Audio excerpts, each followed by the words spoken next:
let me bring in our hypnotist, Marshall Silver. It's Marshall Silver, ladies and gentlemen, the world's fastest hypnotist.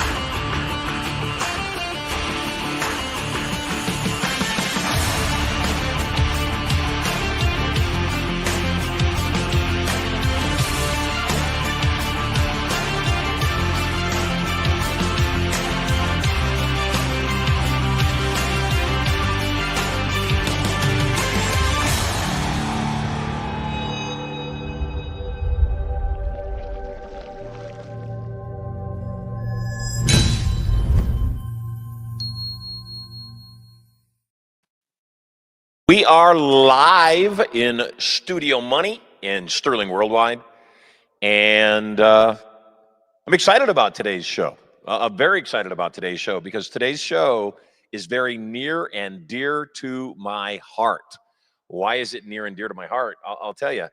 What I'm about to talk about changed my entire life. It took me from being a very broke, sad, and lonely man to making over $800 million, creating the relationship of my dreams, and also having 3 amazing children. It's just remarkable.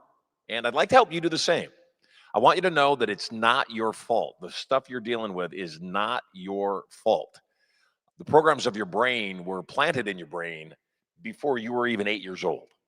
And part of what you're dealing with right now is you hold in your brain certain truths, certain things you think are true and accurate that simply are not.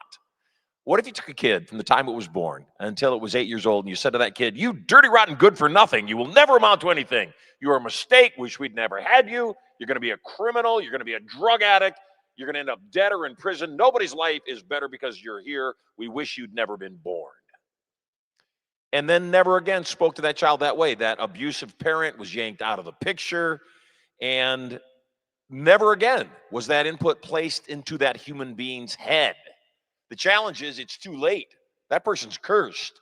And unless you meet somebody like me to get rid of all that bad programming, you're going to live your whole life thinking all those things that were planted in your head when you were 8 years old are true, and your life is going to suffer for it. It's not your fault. What if you took that exact same child from the time they were born until they were 8 years old and you said to that kid, "You are a gift from God. As you grow up, you'll do great things. You'll touch many people's lives. Everything you touch will turn to silver." And Sterling, my son, of all the things in my life that I am proud of, you are definitely one of the things I am most proud of. That child grows up dramatically differently. You see, the challenge is from the time we're born until we're about 8 years old, we have no cognitive dissonance. We have no ability to make judgments about things. So anything we hear, we believe to be true. And especially when it comes from an authority figure that we trust. Now, the authority figure doesn't even need to be liked by us. And usually they're not, especially if they're given bad programs. Usually they're not liked by us. The challenge is what we've got going on in the world today. What we've got going on in the world today is mass hypnosis. What we've got going on in the world today are people that believe things because it's being presented to them on mainstream media. It's being presented to them on big tech. And all this data, sensory overload is hitting them all at once. And because it's hitting them all at once, there's no resistance to it. Reality is created by validation. What does that mean? The greater the validation, the more secure the reality. The more places you hear something from, the more places you see evidence protruding from, the more likely it is you'll believe the evidence. You hear something, you say, "Gosh, that couldn't be true." You hear it again somewhere else. "Gosh, that couldn't be true." You hear it somewhere else. "Gosh, maybe that's true." You hear it again. "Yep, that's true." Even when it's not. We are in the midst today of a government shutdown. Some people think that's a bad thing. The Democrats are trying to say that Trump refuses to negotiate with them. And Trump saying, "No, we refuse to fund $1.5 trillion, 500 billion of that to go to fund illegal aliens, their education, their welfare, and their health care." And I agree. Some people think government shutdown is a bad thing. Well, if that's your hypnosis, that's your hypnosis. It's not a bad thing because here's what's going to happen. The government's shutting down. Right now, it's shutting down.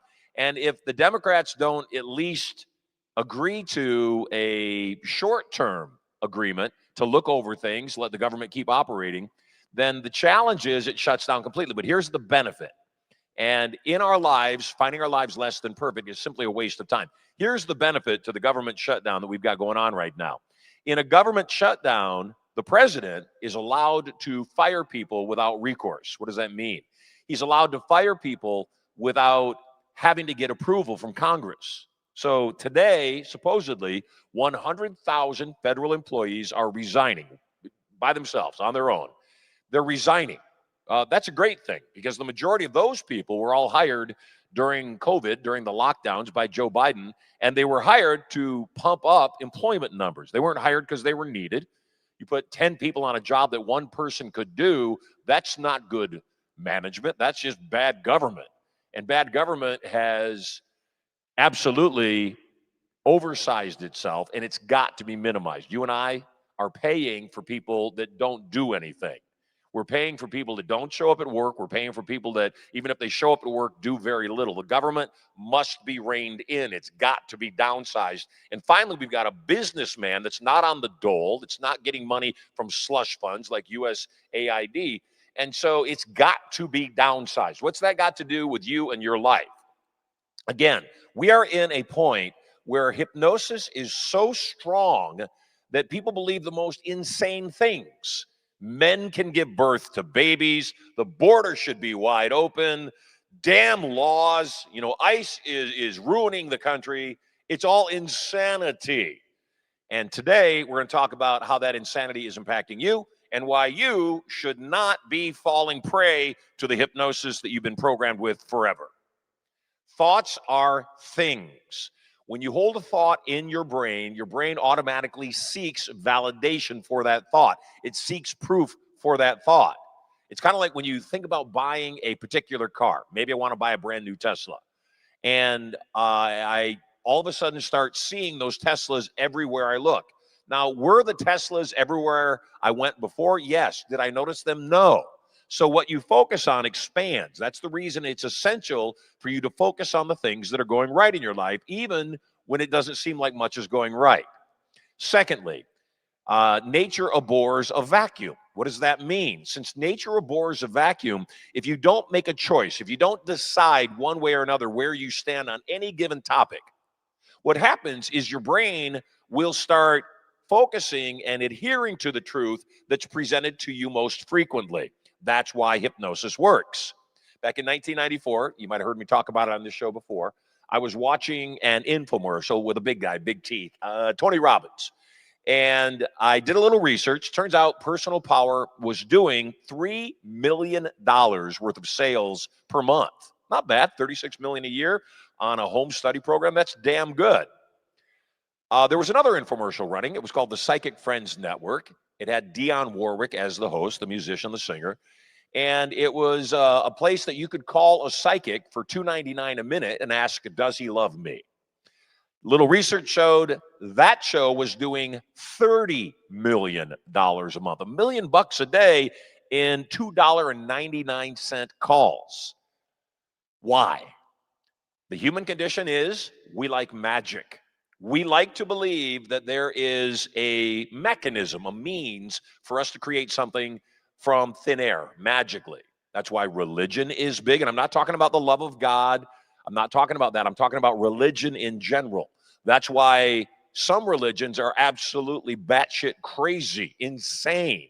Yet people adhere to the doctrines because they believe they have to. They believe they're required to. If you tell somebody they could have a better life right now, that's one thing. If you tell somebody they could have a better eternity, meaning anything after this life, and that you hold the key to it, guess what? You become that soul's best friend. So religion is hypnosis. Our media is hypnosis. Big tech, throttling down certain voices and elevating other voices, that's all hypnosis designed to create new reality via validation to you. It's not your fault that your life sucks. It's not your fault that you're not getting what you want. It's not your fault you bought every damn course in real estate investing, cryptocurrency trading, and everything, and it's not working. It's not your fault. Here's the reason you're not getting what you want. You suck. No, it's not your fault you suck. You suck because of the programming in your brain that's faulty. Even the stuff you think works that's faulty. So let me ask you a question before we dive into this topic. And I want you to stay with me today because I'm going to be giving away some $6,000 gifts during this show to every single person who calls me live, tells me what they're working on in their lives. And I'm going to give you some insight. I'm going to help you get more of what you want, but you've got to call in. You've got to visit the link that's scrolling on the bottom of the screen and join the show. It says join the show now live. Copy that link. It's also in the chat. Copy it in the chat. And please chat with me because I want to help you. I posted the other day on social media and I said, I'm thinking of doing some live hypnotherapy sessions right here on this show. And I want to demonstrate some live transformations to you because when you see people transform, it's a miracle. It's supernatural. When you see people that adamantly held a position, whatever the position was, maybe the position was they were afraid of snakes and their brain held that thought. And so if they saw a snake from across the room, they'd freak out. If it was anywhere near their proximity, they would run away. That's an unrealistic fear. The snake across the room isn't going to harm you. The snake being held by an animal trainer beside you isn't going to harm you. It's an unrealistic fear. Now that situation arises in a lot of ways. Sometimes that fear is mutated into a person that can't have healthy relationships. Every single time they get into a relationship, they start responding like they saw their parents responding, and it ends up killing their relationship just like their parents' horrible relationship. Sometimes it shows up with money. You grow up in an environment where the truth is, the reality is, and the programming on a daily basis is, money doesn't grow on trees. What do you think? I'm a bank? What do you think? I'm made of money? And you hear that enough, and you start to think that money is difficult to make, that it doesn't grow on trees, it doesn't come easily, that it's a lot of work. And when you start buying into that hypnosis, guess what happens? Your life becomes miserable. Why does your life become miserable?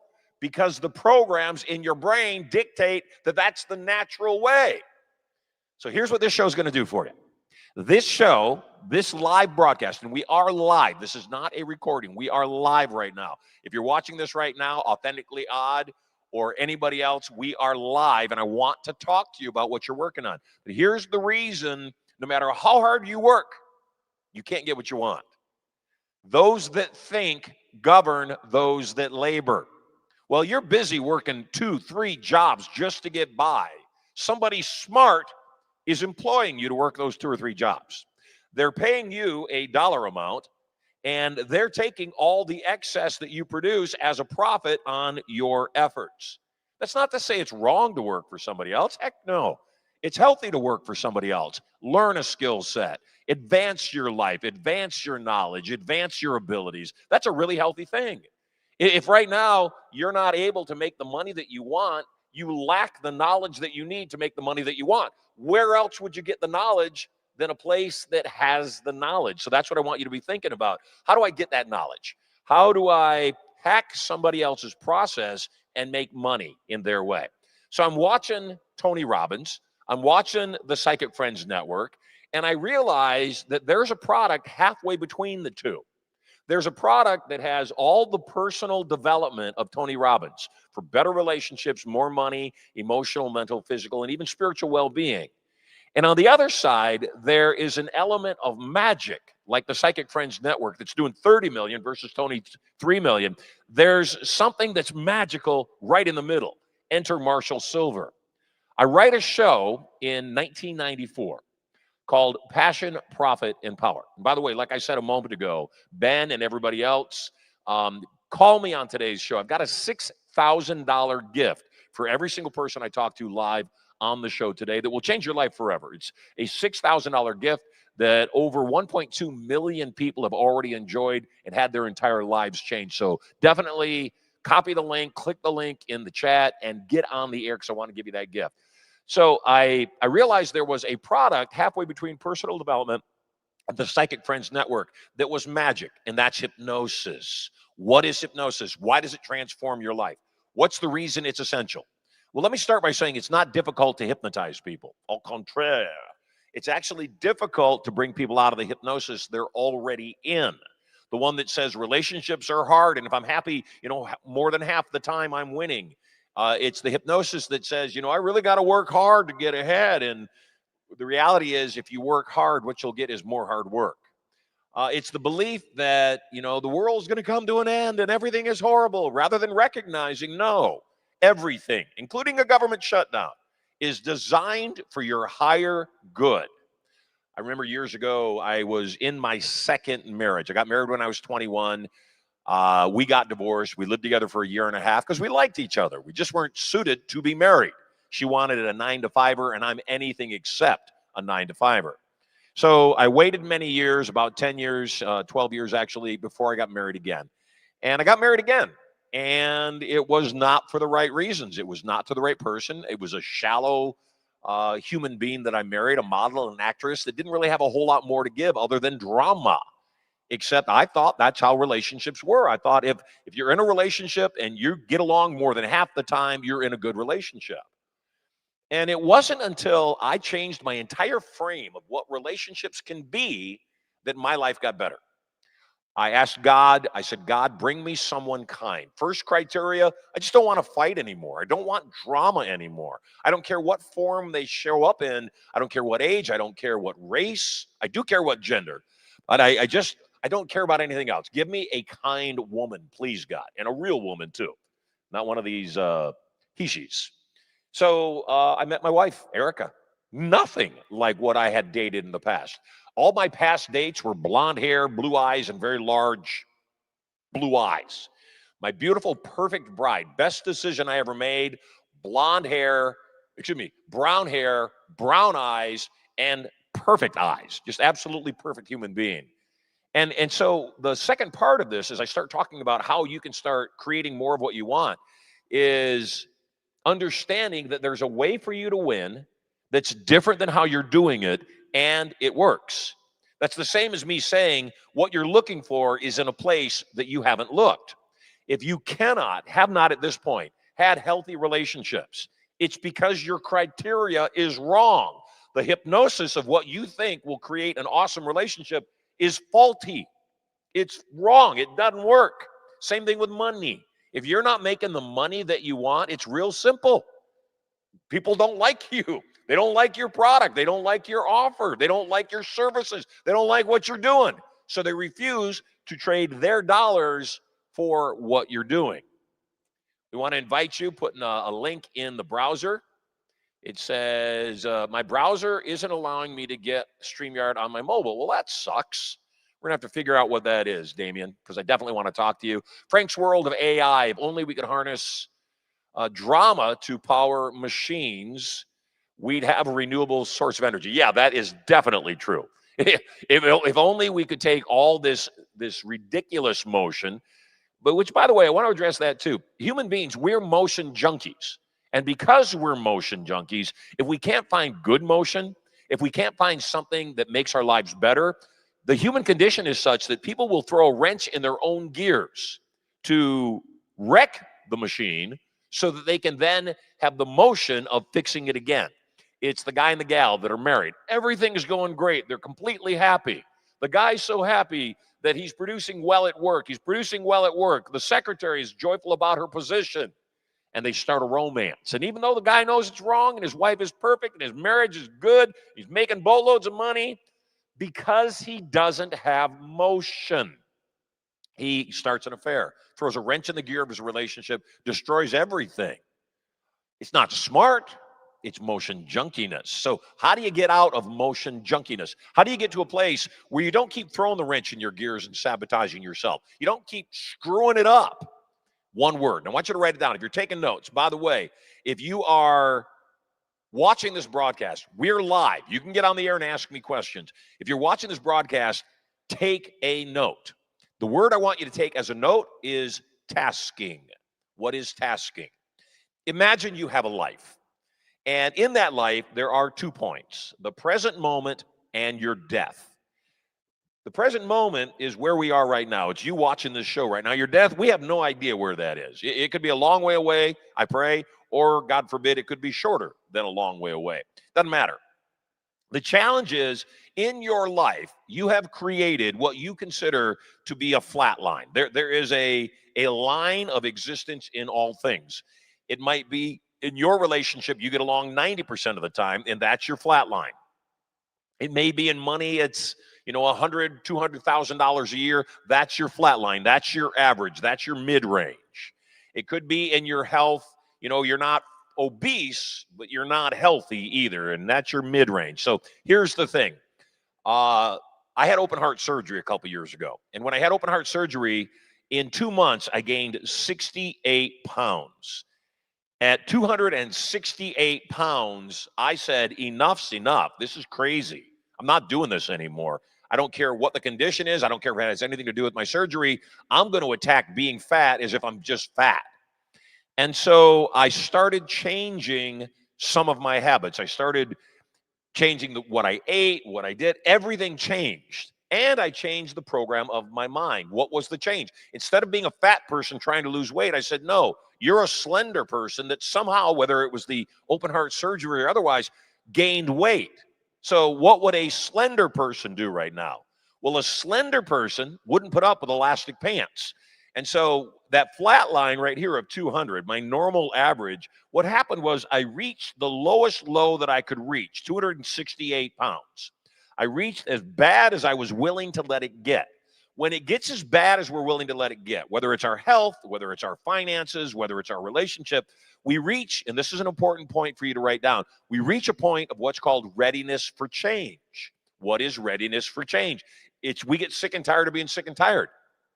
We get tired of not getting sex from our spouse. We get tired of looking at the menu and having to look at the prices before we determine what we want. We get sick of stressing every single day and losing sleep because we're just unhappy. And we say, you know what? I'm going to make some changes. That point of readiness for change is what's called the personal bottom. Now, that's easy to understand, right?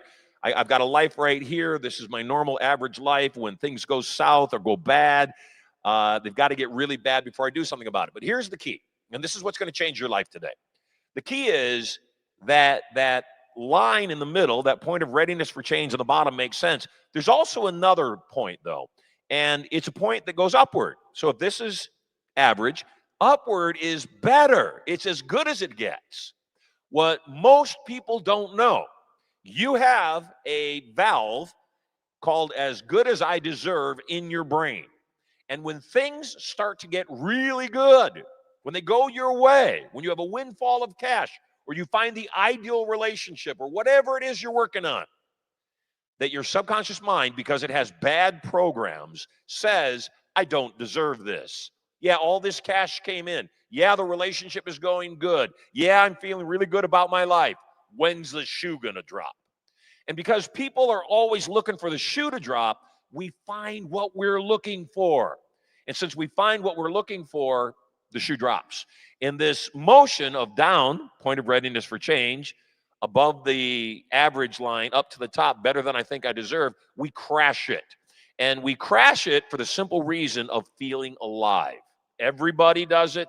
Very few people don't. The only people that don't, they take that graph and they change it. And this is where the word tasking comes in. They take that graph and they set that graph on its edge. They turn it. And so what happens is we go through motion. We have ups, we have downs. We have ups, we have downs. Successful people, their graph is different. Their graph is tilted on edge. So yes, they go up and they go down, but as they go along from present to death, their graph goes down and then it goes up. And then when it comes down again, it doesn't go down quite as low before you reach the point of readiness for change. Because you didn't go as low, that means you can go just a little bit higher than it was before. So rather than look like this in the course of your life from present to death, it looks like this. Why? Because your brain is focused on that outcome that's bigger and better and more than you ever thought you could deserve. And when you focus on that outcome, guess what? You're not going to care whether your spouse left the toilet seat up. If you're focused on that outcome, you don't have time to care who the president is. You got to deal with it. I wasn't a fan of Biden. I am a big fan of Trump for so many reasons. I don't care who you're a fan of. You got to deal with it. I had to deal with Obama and Biden. You have to deal with Trump if you don't like Trump. It doesn't matter. That's not our lives. Our lives are this motion.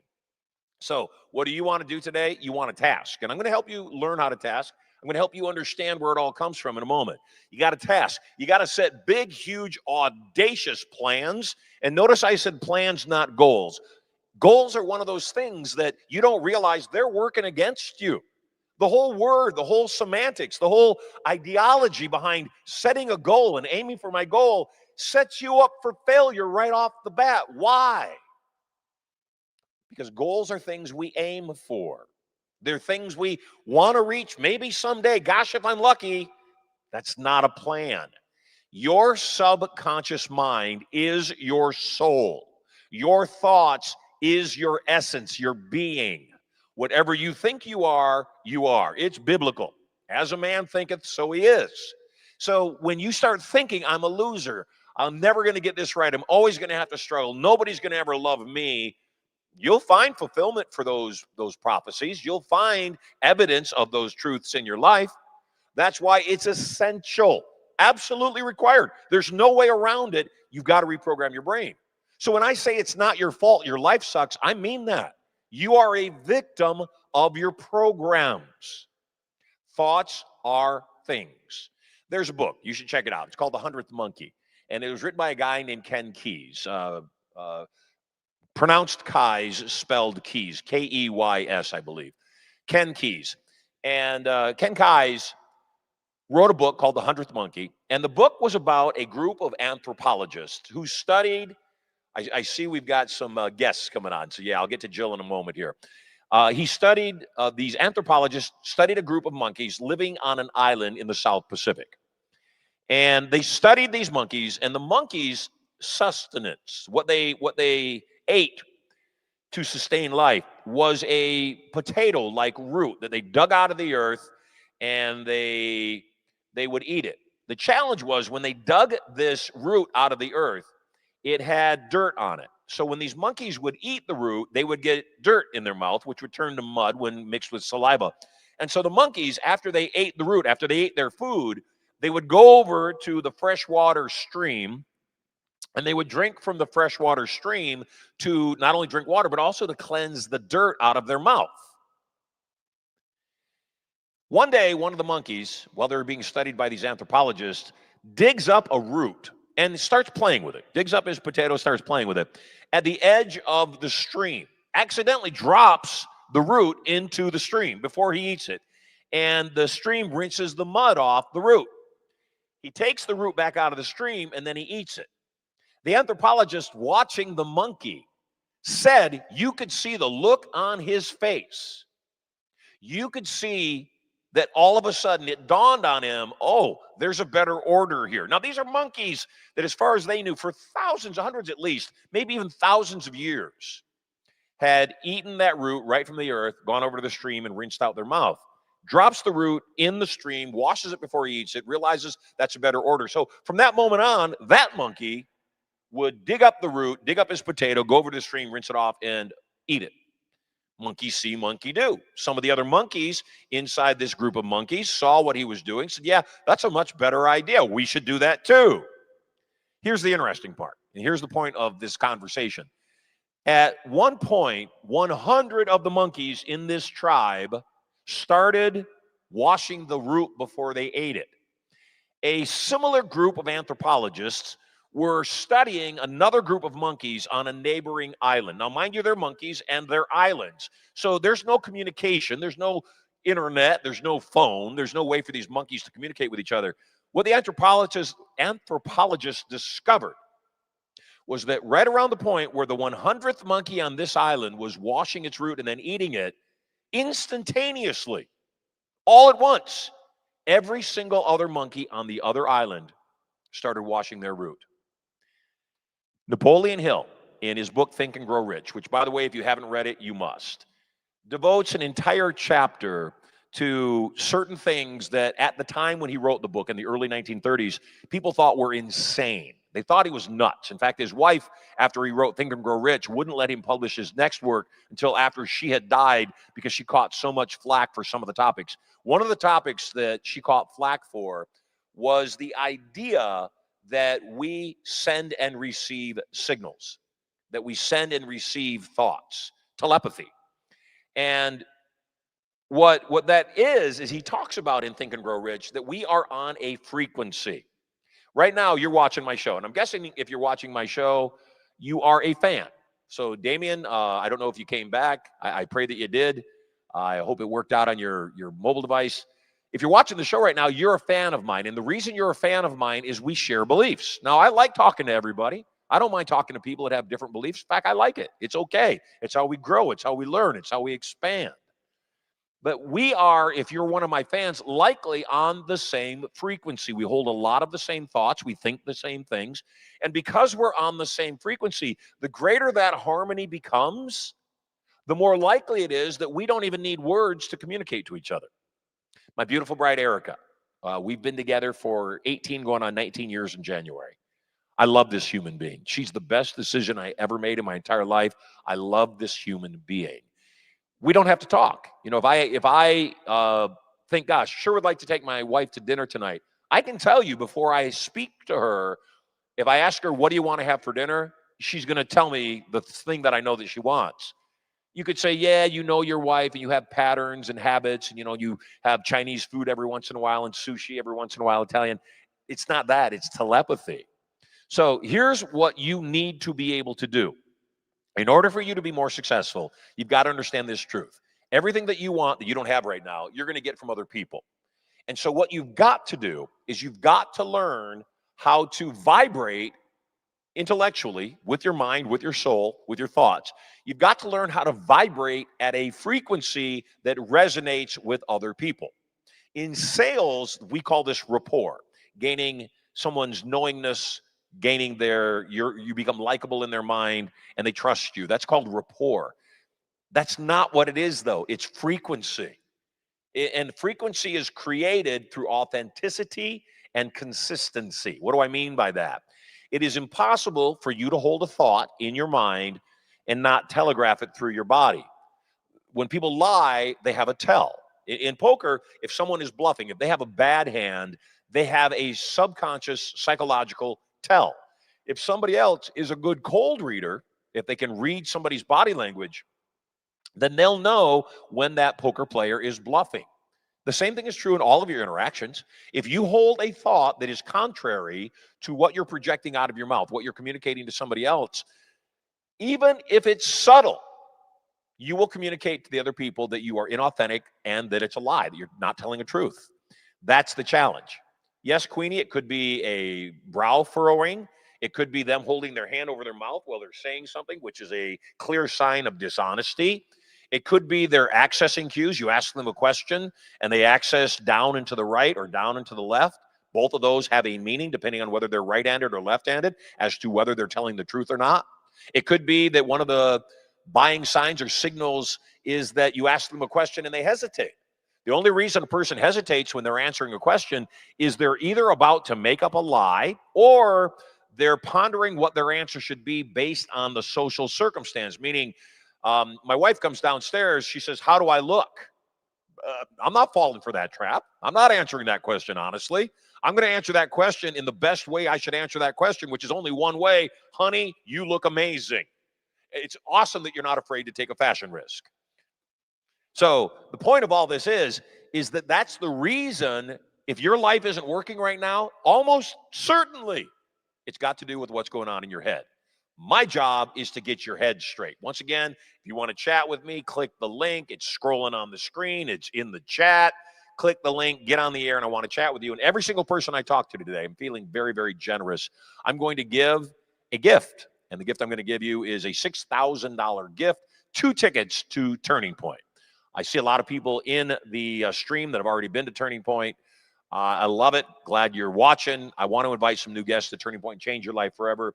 We've got a Turning Point coming up in Fort Lauderdale, October 14, 15, 16. We've got another one coming up in Carlsbad, October 29, 28, 29, and 30. Like to have you at either one of those. Tickets are normally $3,000 a piece. Get on the show today, and I will give you 2 tickets to get to Turning Point. Before I do that, though, want to just continue what I was saying. So how powerful are thoughts? Your entire world is a construct. The frame that you frame the world in, your experience, your view of the world is all based on what's going on in your head. So what that means is when you change what you think, you will change your world. Not just what you do. Yeah, you'll change what you do when you change what you think, and that will in and of itself change your world, and it'll change how the world echoes to you. But more than that, when you change what you think, your world literally changes. Everything. How does that work, Marshall? Glad you asked. If I live in a world where I believe it's difficult to make money, then I will seek evidence for my opinion. When I live in a world where I believe that money comes easily and readily to me, I'm a people and a money magnet. I seek evidence or validation for that truth, and we always find what we're looking for. Our thoughts form our reality every time. Once again, if you're struggling right now and you're not getting what you want, your frame is wrong. Your beliefs are faulty. Your programs are ineffective. We did an event at Studio Money last night, didn't get the number of people to the event that I had wanted or anticipated. And I don't get upset about things. I mean, I'm not happy, I'm not thrilled, except I don't get upset because there's no point in getting upset. There's no benefit to getting upset. I want to show you something really cool.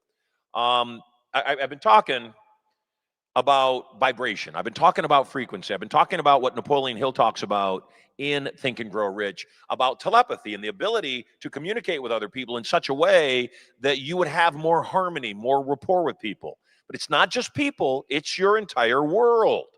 There are people that become massively successful. I've got a friend of mine. His name's Dan Fleischman.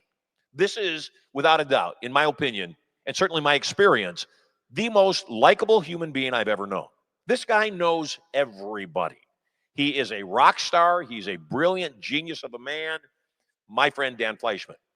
And at any rate, Dan vibrates at a frequency that allows him to have relationships with all these people. I don't vibrate at that frequency. I just don't. I know I don't. I mean, I love people. I also have this much of a fuse for people that are morons. And I don't mind telling people they're being idiots when they're being idiots because I think it protects me and my children. So I tell them anyway. But here's my point. If I wanted to be liked by everybody, which I don't care if I am, if I wanted to be liked by everybody, I would shift my frequency. I wouldn't make it important to me that people knew the truth about things. And that's my wrench in the gears, is I have a desire for people to know the truth because I believe the truth shall set us free. So let's imagine, though, that I want to influence my life. I want to influence the people around me. How would I do that? First and foremost, I've got to figure out what frequency are they vibrating at. So let's imagine I want to influence a block of wood. And I'll use a block of wood because a lot of human beings might as well be blocks of wood. So let's imagine that I want to influence this block of wood. To influence this block of wood, what I've got to do is I've got to vibrate at the frequency of the block of wood. Now, I realize we're remote. I realize you're watching this on camera, and there could be any number of things going on in the studio. There's no breeze in here. I intentionally turned the air conditioning off. This is a bottle of drinking water, which I actually would like a sip of right now.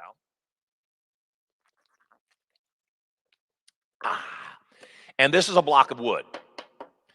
So what I'm going to do is I'm going to, and I say attempt, and here's why.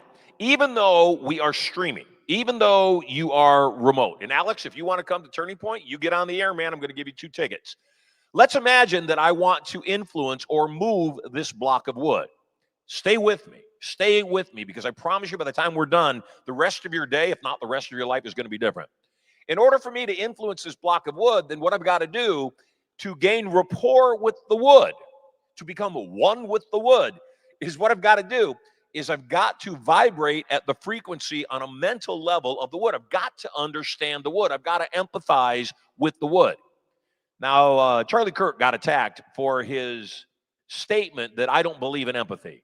It was misconstrued. He wasn't talking about he didn't believe in empathy. What he said was, I don't believe that people can be empathetic. The distinction between sympathy and empathy is sympathy is I feel bad for you.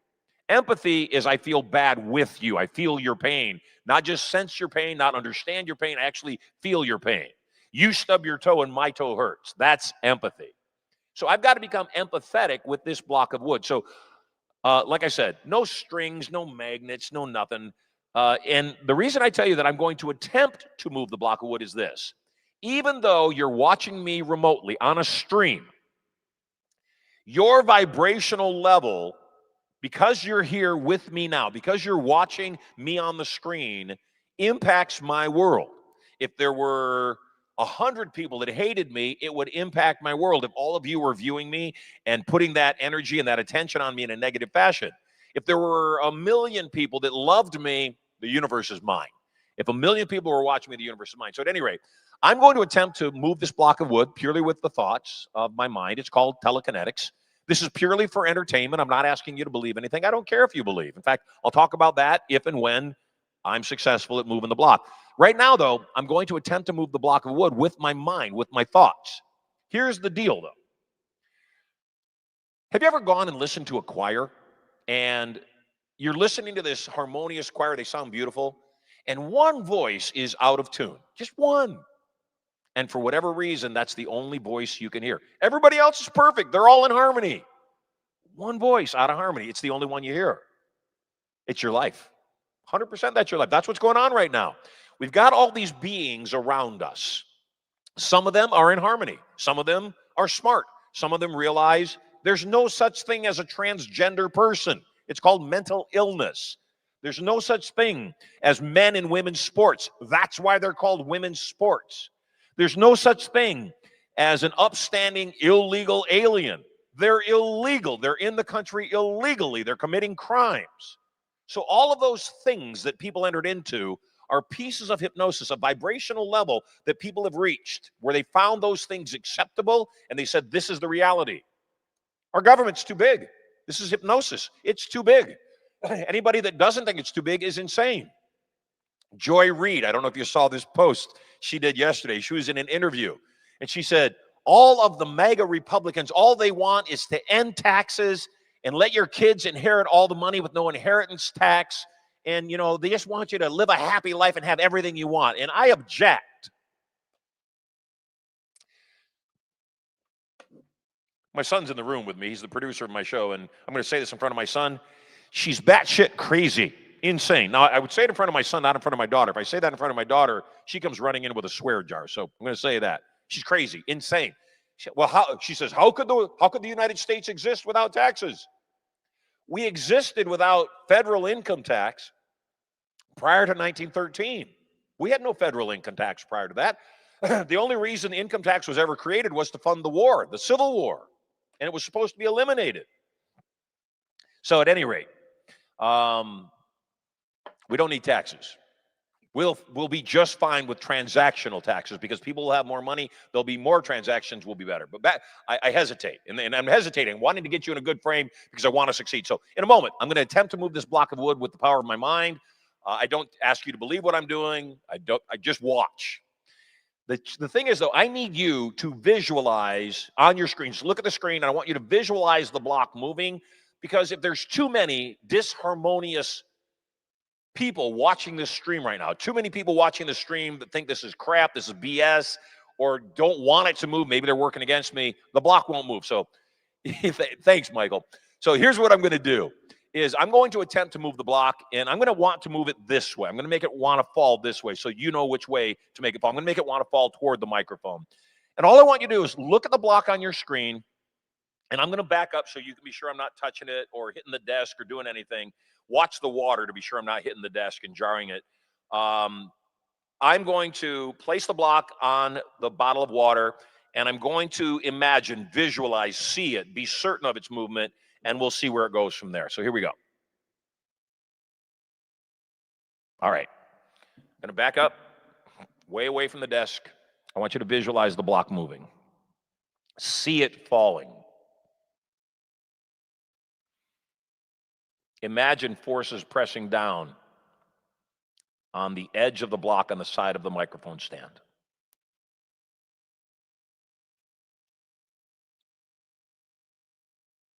Focus. Ineffective people give up too quickly. In the words of Dunninger, to those that believe, no explanation is necessary. To those that don't, none would suffice. Maybe this is a trick, just a magic trick. It could be. Imagine that it's just a magic trick and you leave and you say, Ash, Marshall showed us a cool magic trick. That was so cool. And your life doesn't change. Imagine that it was real, though, and I actually moved that through telekinetics. But you don't believe it's real, so you don't ever go out and attempt to move things with the power of your own thought yourself. Then you would never tap into that ability. Some people think wealthy people are only wealthy because they got lucky. Oh, God smiled on them. Fortune sure, treated them right. No, they created their own luck. But here's the important part. Imagine it was a trick. I'm just fooling you. Yeah, we're going to get to a call in a moment. Imagine it was a trick and I'm just fooling you, but you believed it was real. And then you go and you take your pen and you set it on the edge of the desk and you do exactly what you just saw me do with the block of wood. You visualize it, you see it. Maybe your face contorts because you're concentrating so much. And that block of wood or that pen falls. And you say, gosh, must have been a gust of wind. You pick the pen up off the ground, you put it on the edge of the desk again, and it moves again. You go, okay, maybe twice it was a gust of wind. And then you do it. And then pretty soon your brain says, oh, no, there's no gust of wind. I'm moving this pen with my mind. And then you say, well, how about I move up? How about I move up to a block of wood? How about I move to people and move people with the power of my mind? And then all of a sudden you've tapped into something that was always there for you to tap into. You just didn't know that it was there to tap into, so it wasn't there to tap into for you. It's the same thing with money. That's why they say your first million is the most difficult one to make. That when you've made $1 million, your brain accepts, I can make $1 million. You can go do it again and again and again and again. So how do we get to that place? Well, as far as the money's concerned, I recommend you skip the first million. Just move right on to the second one. And you do that by making the statement, I am a millionaire, even if the money has not yet been deposited in your bank account. That's how you do that. That's how you change the programs of your brain. When I was a single man, I had gone through a long-term relationship. I found myself suddenly single. I forgot how to be with women. And so I would go ask a girl out, and when she would tell me no, I'd feel rejected. And every time I would be told no, it got worse and worse and worse. And I thought, gosh, maybe my ex sprayed me on the way out the door with a big loser L on my forehead. Maybe that's the reason I'm not doing well now. Rather than me remembering that I am a gift to the planet. I'm certainly a gift to all women on the planet, but I'm a gift to the planet. And then when I finally remembered that, I would walk up to a woman, not with desperation, not with hoping she likes me. I would walk up to her knowing I was doing her a favor by sharing my presence with her, and that she was doing me a favor by sharing her presence with me too. I didn't feel like I was less, though. I didn't go seeking her approval. I went making an offer that would benefit her life. Think about how that might work when you're making offers for your business. Are you desperate to get the business, or are you doing people a favor that buy from you? We have a lot of awesome people that call into the show. And yes, Michael Marquez, you are definitely a millionaire, even if the money has not yet been deposited. Yes, Queenie, you are a millionaire as well as our first guest calling into the show. This woman calling into the show is totally BS. She's amazing. She's awesome in every way. I love her. She's been to Turning Point many times. She is a member of my inner circle, and also just a very brilliant business person, educator, and human being. Please welcome to the show, Melissa Siegler. Hello, Melissa. Welcome home. Hello, hello. Yes, you are a gift. I will second that for sure. What are we working on today? Hey, so I am, I've been working on content for speaking. Yes. And so one of the questions that I have is, if you were launching your speaking career over again with absolutely no contacts, where would you go to book your first 5 gigs in 90 days? So there's an expression, you've heard me say this before, if your phone isn't ringing, pick it up.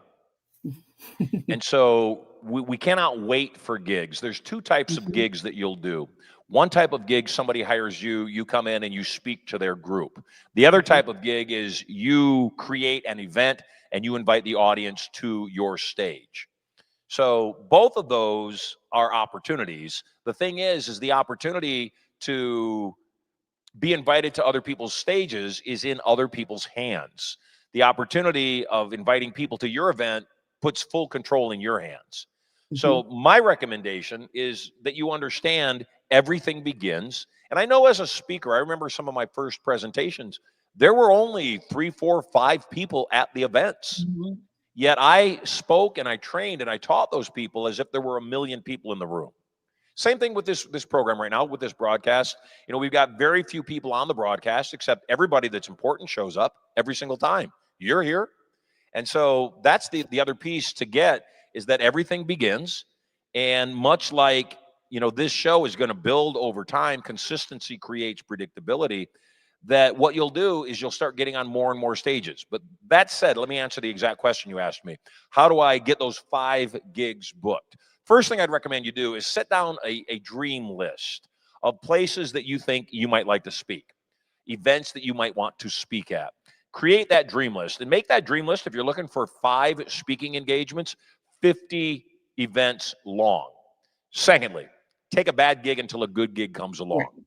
There have been so many times that I got on stage in front of a group of people that was small and I didn't think were good buyers, weren't really my audience, and something really great came out of that thing. So take a bad gig until a good gig comes along. And then finally, make sure you understand the distinction between soft topic and hard topic. A soft topic is relationships or health or things that are not easily quantified. A hard topic is something that you can monetarily quantify. What does that mean? It's something that you can say, you give me $5,000 and I'll help you make 10 grand back. You give me 10 grand, I'll help you make 100 grand back. So the best thing that you can do is exactly what I'm doing on this show right now. You know, you and a lot of other people invest a lot of money in training. And part of the challenge is thinking the training itself is going to change anything when it never does. The training only should change you. It's not going to change the world. It's not going to change your circumstance. All training can ever do is change the person. And then the person must take new actions. So whenever somebody comes to me and they say, I want an outcome, the first thing I ask is, what are you doing now that's not working? So why don't you tell me, what are you doing now that's not working to get you booked? Oh, definitely not calling, not taking action. And that's why it's just fresh. It's just new. I'm ready to step out there and do it. And so I considered going to my local, we have it's called Pybus. It's like a marketplace and they have a stage where they have music and all that. I thought about just renting it for the day and doing my presentation, whether anybody was listening or not, just to get up there and do it. Yes. I have what I believe is a formula that works really well in the beginning, especially. So if anybody is on this stream right now and you're an aspiring speaker, I'd recommend you follow the 3 E's. The first E is entertain. What is entertain? You know, I did this little demonstration of telekinetics, move the block of wood. That's entertainment. That's the hook. That's what gets people watching. Step 2, the second E, educate. People will determine very quickly whether or not you seem to know what you're talking about. They'll determine very quickly whether or not you are worthy of their attention. And if you are worthy of their attention, give you more. If you're not, then simply switch channels and run away. The third E, though, is what makes something a presentation versus a performance. Both a performance and a presentation, they're both designed to move you emotionally. The distinction, a presentation is designed to move you physically. What does that mean? It's designed to make you take a new action. Whether the action is, you know, go out and exercise, or, you know, cold call 5 or 50 conferences, or, you know, go give your spouse a kiss. Those are all actionables. Whether I empower you to take the action of clicking the link, or stand up and race back to the back table and plunk down your credit card to buy, you know, my products, that's the distinction. So you've got to figure out what makes me entertaining. When you and I got together and chatted about your brand, one of the things that we chatted about was that the brand itself should be entertaining. Your brand, Totally BS, totally bold and sexy, is entertaining. The moment you say it to somebody, they smile just like you smiled just now, and you go, oh, that's totally BS. At first, they're offended. What do you mean it's totally BS? Oh, that's totally bold and sexy. Well, you took a contrast of thinking it was a bad thing, turned it into a good thing, which makes you memorable. The entertainment portion of what we do is what opens them up to the educational portion of what we do. If they're not engaged, they're not going to pay attention to the education, so it doesn't matter how good it is. That said, it doesn't matter how good the education is if, in fact, you don't give them a directive. Tell them what to do. Because the human condition, like I talked about at the top of the presentation, the human condition is such that it doesn't know what to do even when it knows reality. It knows the reality of circumstance. It still needs, and the less developed the individual is, the more it needs a very specific game plan. Okay. That makes sense to you? Yeah, for sure. Where For are sure. you calling in from? Are you in Oregon? Nope, I'm in Ellensburg, Washington. You're in Washington State. Yes. So, as we know, Washington State and Oregon happen to have a lot of liberal people, far leftists. Am I right? Yes. And I know for a fact you're not. Correct. Is that true? Absolutely. Okay, we've never had this conversation, but you keep coming back to me, so I figured we had at least similar beliefs. Yeah. So that's a good example of hypnosis and environmental hypnosis, that you exist in an area of the country that tends to have people that hold very different beliefs. You know, up in Portland right now, National Guard and Border, ICE is up there stopping Antifa. Mhm. And it's like, what the heck? Why are we expending so much money, time, and energy on people that are just wanting to create disruption? They're harming law enforcement. You and I don't get it. Doesn't make any sense to us. I think they're morons, and you're nodding your head, so I'm guessing you think they're morons too. But here's the thing. They don't think they're morons. Right. And I get it. I got it. And again, I love all people, and even morons I love. I don't understand them. I think they're dangerous and harmful and pose a threat to my family, which means I'm not going to stand for it. I also, though, as a human being, am empathetic. And this is what I love so much about Charlie Kirk. I wish I had the love in my heart that Charlie had in his heart for idiots. He would debate people. And I saw him frequently when he would debate people say, you know what? You got me. I believe that, I need to ponder what you were saying, and I need to think about your position because, I don't have an argument for what you just said. That's a healthy person. It's a smart person that's in a discussion, an argument with somebody else, that when they're proven wrong, they realize they're wrong and they say, you know what? You're right. I'm wrong. It's a smart person that can hold a belief about something and then suddenly realize my belief doesn't work, like me with relationships. I needed to say, stop looking for a wife based on what she looks like. Find a wife that's beautiful inside first. Chances are that beauty inside will make the outside beautiful, no matter who it is, because it does. And so for you, what I want for you is I want you to start asking yourself, who's your avatar customer? Mhm. Clearly, you communicate well with women. You are I wouldn't say rare, I would say unique woman, in that many women, and there's nothing wrong with this, many women, their role is as a support mechanism inside the relationship. My relationship with Erica, I'm the primary moneymaker. She's the primary caregiver. She doesn't have to work. The promise, though, is that I will take care of whatever she wants. That she doesn't have to come to me as the gatekeeper or the banker holder of the purse strings. She can have whatever she wants. It's her money as much as it's mine. I've never had a relationship like that, ever, including my first two wives, where I trusted them at that level that I trust my wife. That said, you are a different kind of woman. You are an entrepreneur, and that's cool. It's your desire. It's what you want to be. No fault of your husband. You guys have an awesome relationship. You want to be that entrepreneur. It's what satisfies you. It's what brings you joy. And so what I will say to you is that's your audience. Entrepreneurial women are your audience. But you've got one more thing that many, if not most, entrepreneurial women don't have. You have a healthy relationship. You have a good marriage. Yeah.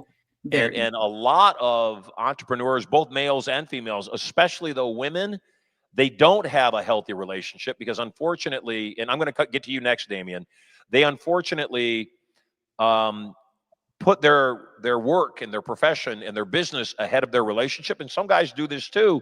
And the byproduct is their business thrives and their relationship suffers. So you're building something the hard way. You want your relationship to thrive. You want your business to thrive. You want to thrive personally.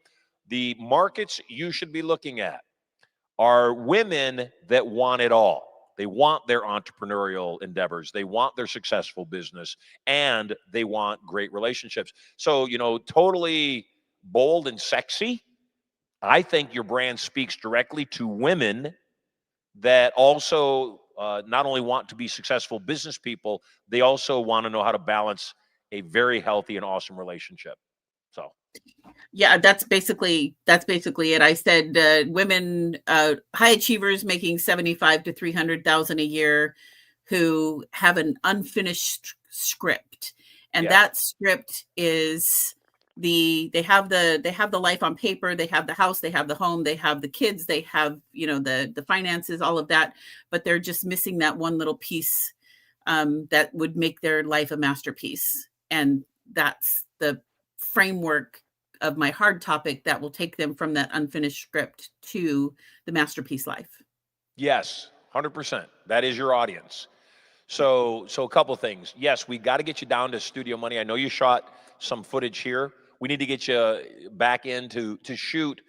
And in fact, on your half day, when we do your half day, that's what we'll do. We'll get you in here into Sterling Worldwide Studio, and we'll shoot some promo reels, whether it's the two of us or whether it's just you direct camera in front of the LED screen. We'll shoot some promo reels so you can promote who you speak to. Sometimes I think people don't want to narrow down their vertical, their niche, or the people that they appeal to, because they say, gosh, if I appeal only to professional women, then what about all those other women that might have ended up becoming professional women?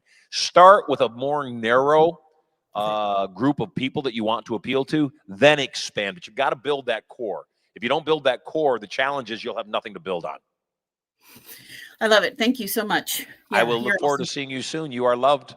Love you too. Make sure you're sending your South Florida friends to Turning Point coming up in 2 weeks. I got 10 of them going, I think. Yay. Going to be awesome. Take care, Melissa. I love you. Yeah, love you. Damian freaking Jensen. I love the fact that you're in the middle of your work day listening to the show and jumping in. So God bless you, brother. What are you working on? How can I support you and serve you? You're muted, so unmute your... There we go. Yeah, I got a couple minutes left on my break, so that's a good thing. I wouldn't miss it. I am in Kansas City. Awesome. Or Kansas City area. Yes, sir. Kansas. I'm on the Kansas side. And what do you do? What are you working at today? Now I'm working at a retail job, but my primary endeavor in life is trading, getting up every day, trading the stock market, and that's where I've had my biggest difficulties. You've known me for a number of years now, and for all that time, I've said I'm this close to getting everything, and I log things, I watch things, seeing my own behaviors, and I'm seeing where I'm still self-sabotaging and really been having difficulty nailing down what those triggers are. I know intellectually a lot of things to do to fix stuff, but some of it I'm not sure exactly what the problem is, other than it's in my own head, and I know that. Maslow talks about a concept he calls unconscious competency. Are you familiar with that term? Yes, sir. So in Maslow's hierarchy, he says we are initially unconsciously incompetent. We don't know what we don't know. Then we become consciously incompetent. We know what we don't know. Then we become consciously competent. We learn what we need to do. We know what we know, except we can only trade, as the example. We can only do our trading with our tongue sticking out of our mouth because we focus so much. And then the fourth step is called unconscious competency, meaning we know that we know, except we don't have to think about it. Most traders fail because they think too much. Most traders don't accept the concept that you're probably going to lose money. You're going to have ups and downs. You're going to have that motion junkiness that I was talking about. And so they freak out. And they are not able to be successful in the long run because they take every loss personally. They're like a gambler at a blackjack table, and they take every loss personally rather than just ride out the motion of the deck. And so one of the things for you that has to happen is your brain has to get wrapped around the idea that, yes, it is doable for me to make a full-time living as a trader. The second thing, though, is to understand that stock trading, cryptocurrency, all the above, and even the real estate market to an extent, is hypnosis. You're not really trading in a company. You're not really trading in a currency. You're betting on what the sheep will do. And so one of the things that I tell all traders that I train that you've got to do is you've got to become massively empathetic. You've got to, in the words of Wayne Gretzky, skate to where the puck is going, not to where the puck is, and try to catch up to the puck. You've got to predict where we're going. So I'm going to make some predictions right now. Prediction number one, and it looks like you might have had to get back to your job so you don't lose your job. If you're listening to me still, I will keep speaking to that. First and foremost, we are going in a direction clearly where anything related to AI is going to thrive. So any investment you make in anything AI related is likely to do well. Cryptocurrency is sooner or later, digital currencies are going to be the norm. We're going to get rid of traditional currencies, the traditional, paper dollars that people carry around. It's going to be removed. Everything is going to go digital. That's dangerous, frankly, and I'll tell you why it's dangerous. I had an account with PayPal. It was my personal account, and I kept cash in the account so that I didn't have to use a credit card to buy something. I could just use the cash in my account to buy stuff online. I had over $20,000 in the account. One day I went to my PayPal account, and I opened it up, and there's nothing in the account. And when I inquired to PayPal why my account had been wiped clean, they said, you went against our terms and conditions. And I said, what? What did I do? And they said, well, you're under review. We'll tell you in 6 months. 6 months go by. I checked back in. Where's my $20K? They said, yep, we were right. You violated our terms and conditions. And the fine was the amount of money in your account. Well, when that happened, I did some research, come to find out that PayPal steals a lot of people's money that way and doesn't even tell them what they violated, just takes their money. I mean, thousands and thousands and thousands of people, amounting to hundreds of millions of dollars. So here's the challenge with cryptocurrency. I can hide cash under my bed. I can hide my digital currency on a drive so I can get it off the blockchain and I can make it secure. The challenge is the government can still control the transaction. It can.